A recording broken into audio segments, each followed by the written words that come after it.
I loved the sport and the outdoors, and I soon became a triathlete. Unfortunately, a crash saw me breaking my collarbone and left me swimming in circles, so I decided to give up triathlon and focus purely on cycling. I headed over to the UK to try and become a pro cyclist and try and make the Olympics. Unfortunately, when I go over to the UK, I realized I was too old. So I came back to Zimbabwe and started a project called the Smile Cycle. And the Smile Cycle aims to teach that cycling is not only a means of transport, but a healthy way of living, a great social activity, as well as an exciting sport. But how to get the Smile Cycle recognized? I decided in November 2013, while racing in Egypt, I met a gentleman called Nicholas Bourne, who had a great idea of setting a world record for the fastest man-powered crossing of Africa. He wanted a rider from each of the countries that it would pass through, and Zimbabwe happened to be one of them, even though it's a small little section. But I decided to put my name down for it, got all excited, and thought it would be a fantastic way to put Zimbabwe on the map.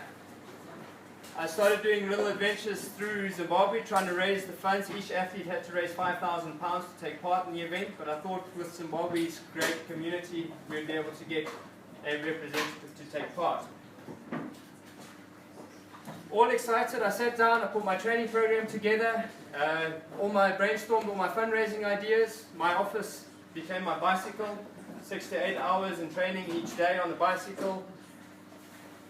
Everything was going happy days. I was meeting new people along the sides of the roads, realizing that Zimbabwe is actually a cycling loving country. A lot of people use it as transport, but a lot of them are also interested. Things didn't go so well. I didn't raise the money.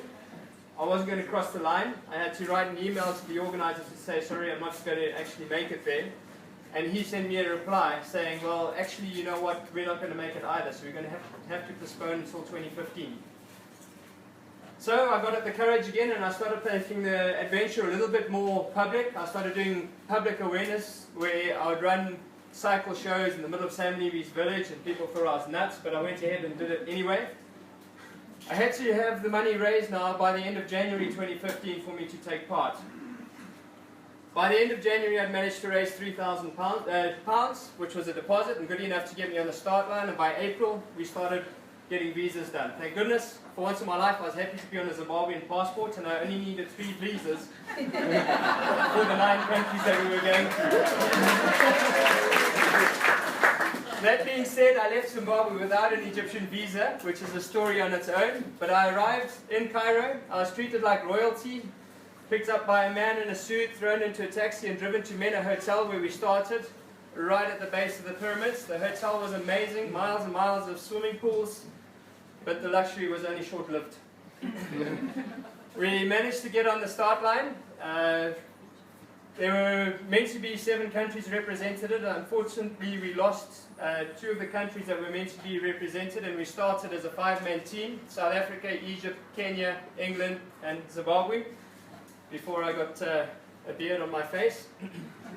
So we started in Cairo at the base of the pyramids. We had an amazing support crew with us. Without them, we wouldn't have got it. So the top of the people who actually traveled with us: manager, mechanic, camera crew, medic, cook, and driver.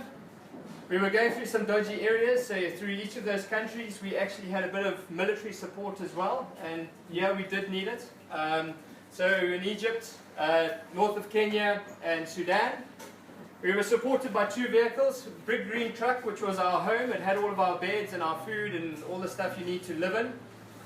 We called that truck the Help, being big and green. And then in front of it, a smaller vehicle, which we called Betty, because it smelled like a Betty. And it drove directly behind us with our bicycle support, so the spare bikes on the roof and the wheels, etc. We had a bit of trouble getting the vehicles out, and on the vehicles were our bicycles, which were completely unassembled. So the day before our event, we were actually, if you notice, there were no brakes on the bikes, so we built our bikes from bottom to top, which was interesting because the tools failed to arrive, so we did complete bush mechanics. Unfortunately, that delayed our start by a day, but we got there. We started on the 9th of October underneath the Biomuno, who are our main sponsors, underneath their banner. A nice picture of the pyramid in the background. Extremely nervous. None of us knew who we were. We were complete strangers. We had 2 days to get to know each other, of which was under high pressure building bicycles. So yeah, we were a little bit concerned about the trip ahead. The trip ahead had everything for us.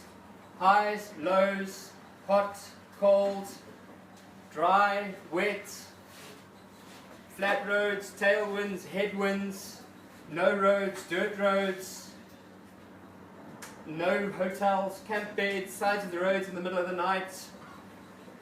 Unfortunately, not all of us could handle that. When we got to the border of Sudan, we lost our first rider. The Egyptian had to stay for military service.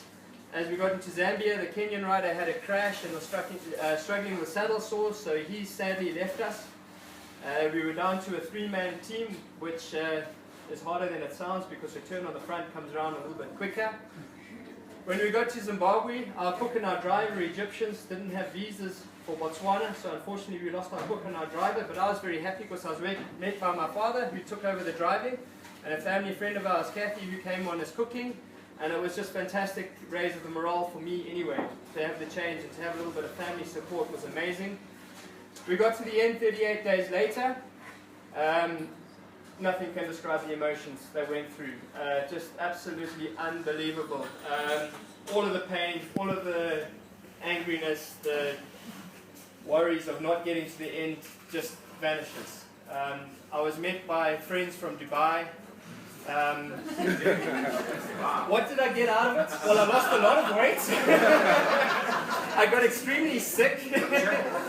But I think I raised awareness of cycling in Zimbabwe and certainly through Africa. And yeah, through it, I managed to make good contacts with the Zimbabwe Tourist Authority.